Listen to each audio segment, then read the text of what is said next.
मित्रों, क्या कर्ण का वध अधर्म था? मित्रों, महाभारत हिंदू धर्म का वो महाकाव्य है जिसे आपने जीवन में एक ना एक बार तो जरूर पढ़ा या फिर देखा होगा। यही नहीं, महाभारत का एक पात्र ऐसा भी जरूर होगा जो आपको सबसे अधिक प्रिय होगा और आप उस पात्र को इस महाकाव्य का सबसे शक्तिशाली योद्धा भी मानते होंगे। नमस्कार मित्रों, स्वागत है आपका एक बार फिर से मन का दीप मनदीप चैनल पर। आज मैं आपको इस वीडियो में महाभारत के एक ऐसे ही महान शक्तिशाली पात्र के बारे में बताने जा रहा हूँ जिसका वध आज भी बहस का विषय है। मित्रों, मैं बात कर रहा हूँ सूर्यपुत्र कर्ण की। क्या कर्ण की मृत्यु अधर्म थी? आइए इस सवाल का जवाब मिलकर जानते हैं इस वीडियो में। ऐसा कहा जाता है कि अगर कर्ण जीवित रह जाते तो युद्ध की दिशा बदल सकती थी और जीत कौरवों की हो सकती थी। और यही वो वजह थी कि भगवान श्री कृष्ण ने विश्व के सबसे अच्छे धनुर्धरों में से एक कर्ण के वध के लिए अर्जुन को चुना था। लेकिन कई हजार साल बीत जाने के बाद भी आज ये बहस का सवाल है कि क्या कर्ण का वध अधर्म था? तो मित्रों, इस सवाल का जवाब जानने के लिए हमें महाभारत की उस कहानी को याद करना होगा जब रणभूमि पर विश्व के दो सबसे अच्छे धनुर्धर यानी कि अर्जुन और कर्ण एक दूसरे के समान थे। ये कहानी महाभारत के युद्ध के दौरान की है जब कर्ण और अर्जुन एक दूसरे के सामने खड़े थे। तब युद्ध के दौरान कर्ण के रथ का पहिया नीचे जमीन में धंस गया था। कर्ण रथ का पहिया बाहर निकालने की कोशिश कर रहे थे। तभी भगवान श्री कृष्ण के कहने पर अर्जुन ने कर्ण पर बाण चला दिया। बाण लगने के बाद कर्ण ने कहा कि हे भगवान, ये अधर्म हो रहा है। अर्जुन कायरों की तरह निहत्थे पर बाण चला रहा है।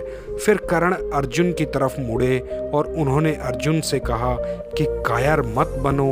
एक निहत्थे योद्धा पर बाण चलाकर तुम कायर ही कहलाओगे और साथ ही ये धर्म के विरुद्ध भी है। कर्ण की ये बात सुनकर भगवान श्री कृष्ण ने कहा कि जब अधर्मी व्यक्ति किसी समस्या में फंसता है तभी उसे अपने धर्म और मर्यादा की याद आती है। जब भरी सभा में द्रौपदी का चीरहरण हो रहा था तब कहाँ था ये धर्म? जब धृत कीड़ा में कपट हो रहा था तब कहाँ था ये धर्म? जब पांडवों से उनका अधिकार छीना जा रहा था तब कहाँ था ये धर्म? जब अकेले अभिमन्यु की चक्रव्यूह में हत्या की गई तब कहाँ था ये धर्म? ये सभी अधर्म की ही घटनाएं थी। कर्ण, तब कहाँ था तुम्हारा धर्म? तुम्हें धर्म की बात कहने का कोई अधिकार नहीं है और जो तुम्हारे साथ हो रहा है वो तुम्हारे कर्मों का फल है। दूसरी तरफ जब तीरों से कर्ण को घायल करने के बाद अर्जुन को ये ज्ञात हुआ कि कर्ण जिसे वो घायल कर चुके हैं वो तो उनके ज्येष्ठ हैं। ऐसे में शक भरी नजरों से उन्होंने भगवान श्री कृष्ण की ओर देखा और कहा कि हे माधव, आपने मेरे हाथों से ये कैसा अधर्म करा दिया? अर्जुन ने आगे कहा कि माधव, मेरे हाथ कांप रहे थे तब आपने कहा था कि मैं एक सदात्मा को उसके भार से मुक्त कर रहा हूँ, लेकिन ये क्या, आपने तो मेरे मस्तक पर अपने ही ज्येष्ठ की हत्या का कलंक लगा दिया। तब श्री कृष्ण ने कहा कि मनुष्य को प्रारब्ध देने वाला मैं कौन होता हूँ? मनुष्य को प्रारब्ध उसके कर्म देते हैं। बीज में स्वस्थ मीठे फल लगेंगे या उस बीज को सूख जाना होगा, इसका चयन तो बीज स्वयं करता है। श्री कृष्ण ने आगे कहा कि पार्थ, तुमने धर्म का साथ देना चुना और कर्ण ने अधर्म का साथ देना चुना। ऐसे में मैं क्या कर सकता था? तुमने अन्याय के विरोध में स्वर उठाया और अंगराज सब जानते हुए भी मौन रहे। मैंने कई बार विकल्प चुनने के अवसर कर्ण को दिए, लेकिन उन्होंने हर बार दुर्योधन और उसकी मित्रता का चयन किया। ऐसे में बताओ मैं क्या करता? इस महायुद्ध में कई आहुतियां डालनी थी। अधर्म के खिलाफ लड़े जा रहे इस युद्ध में एक आहुति अंगराज कर्ण की भी डालनी जरूरी थी। मैंने तो केवल तुम्हारे ज्येष्ठ को उनकी पीड़ा, उनके भार से मुक्त किया है।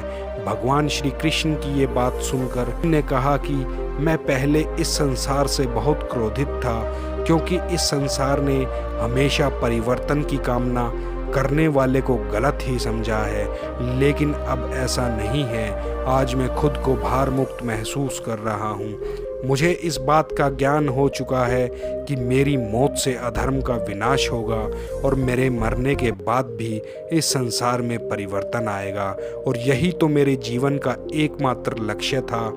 इसलिए तुम पश्चात मत करो अर्जुन।